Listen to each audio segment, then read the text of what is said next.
No entanto, estudos estatísticos do Ministério da Educação de 2014 apontavam que 1/3 dos analfabetos com 15 anos ou mais frequentou a escola. Era um indicador de deficiência do ensino básico na formação de adultos. O isolamento em função da pandemia deve ter tido efeito devastador entre as crianças que participaram da comparação, mas não pode ser responsabilizado pela diferença entre as nações, porque esse isolamento afetou a maioria dos países participantes também desta pesquisa.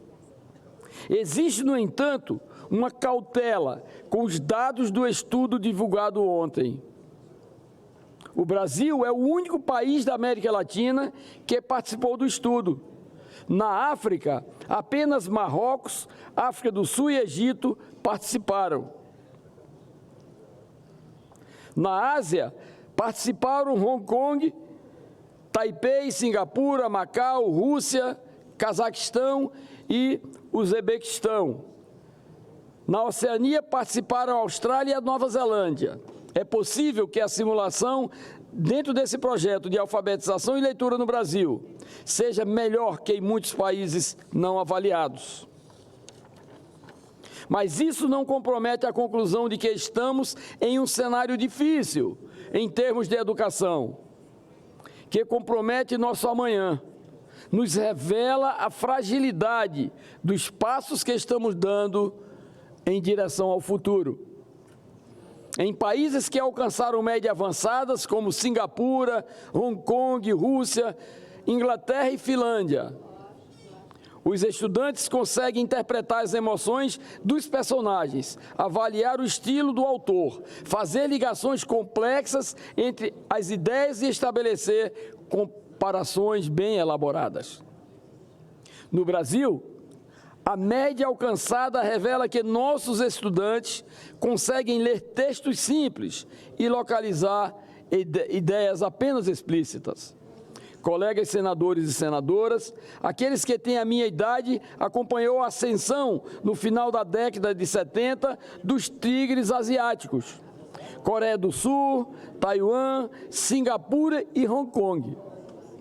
Sabemos que esses países passaram por grandes transformações, com volumosos investimentos desde o final da Segunda Guerra Mundial, e que o sucesso destes está associado a investimentos maciços em educação e profissionalização.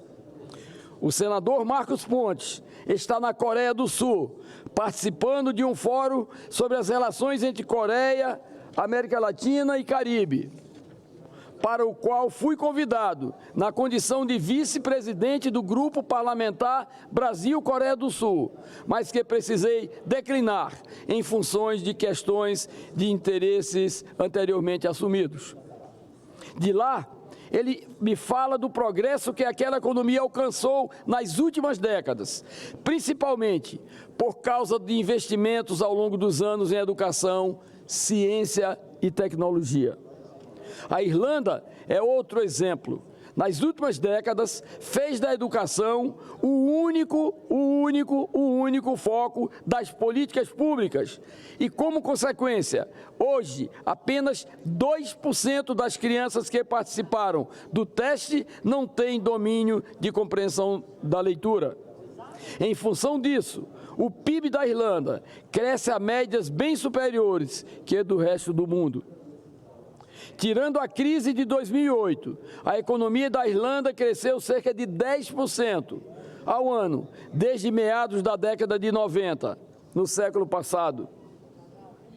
Em 2015, esse crescimento foi de 24,4% e em 2021 foi de 13,6%.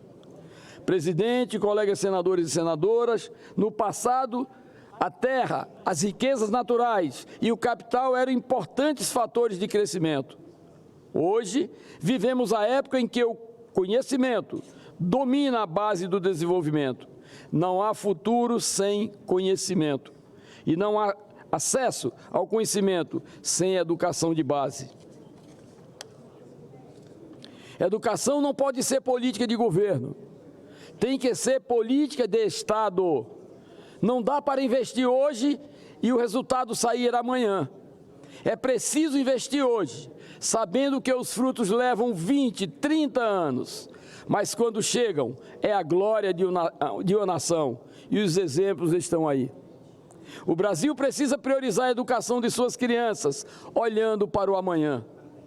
Precisa dar condições para as escolas acolherem os futuros cidadãos. Precisa superar os modelos de educação arcaicos, transformar o processo de aprendizado em algo prazeroso, que estimule as crianças a querer aprender, a querer e ter vontade de ir à escola.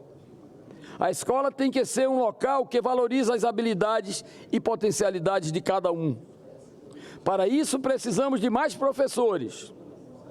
Professores capacitados e reciclados constantemente para os novos desafios que se apresentam todos os dias. Os professores da educação de base são a pedra angular de todo o processo educativo.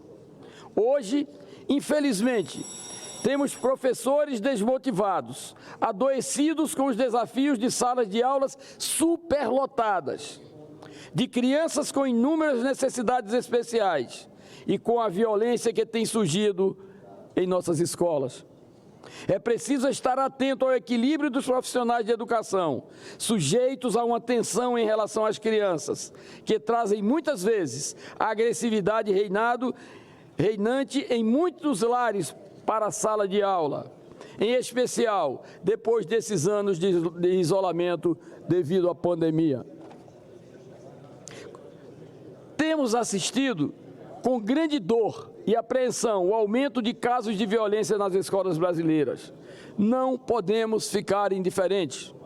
Além do mais, além de professores que recebam reciclagens para lidar com os novos desafios da sala de aula, a escola precisa de profissionais de apoio, monitores devidamente capacitados para acompanharem as crianças com necessidades especiais. São necessários mais investimentos para a construção e renovação de escolas, para o aperfeiçoamento de recursos pedagógicos que auxiliem o trabalho.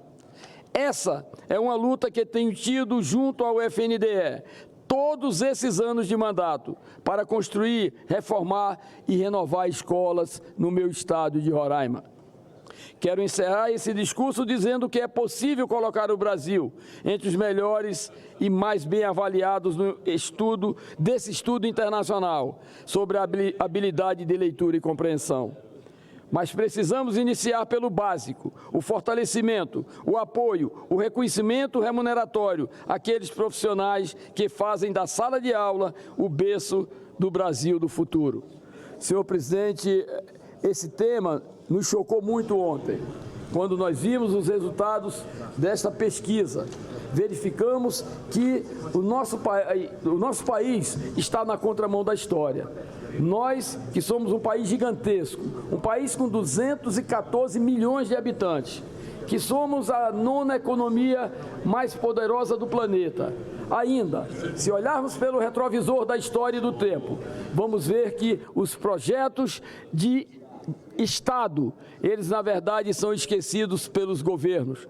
E é necessário que nessa hora em que precisamos retomar e reoxigenar essa juventude, possamos oferecer o Brasil, através das suas políticas de Estado, possa na verdade fortalecer esse segmento que é a educação básica, a educação fundamental, para que possamos ter sonhos e esperanças para o amanhã. Esse era o meu pronunciamento, senhor presidente, e gostaria que reverberasse em todos os veículos de comunicação desta casa e mesmo nos veículos privados, porque é de uma gravidade gigantesca esse tema. Obrigado, senador Chico Rodrigues. Farei imediatamente isto à TV Senado, à Rádio Senado e à Agência Senado. E parabéns por também cumprir o que eu combinei a partir de hoje, até para não levar bronca mais do meu ídolo, Oriovisto Guimarães. Então o tempo agora é de 10 minutos e eu dou a tolerância de 3 minutos e pronto, acabou. É assim que eu me comportarei aqui na presidência de cada sessão. Correto, Oriovisto? Correto? Claro. Agora, pela ordem, então, me parece que a senadora Tereza Leitão, PT Pernambuco, me chamou. Desculpe pela visão, querida Tereza, fica à vontade. Chamei, senhor presidente, para fazer um breve comunicado. Pois não. Possível, não é?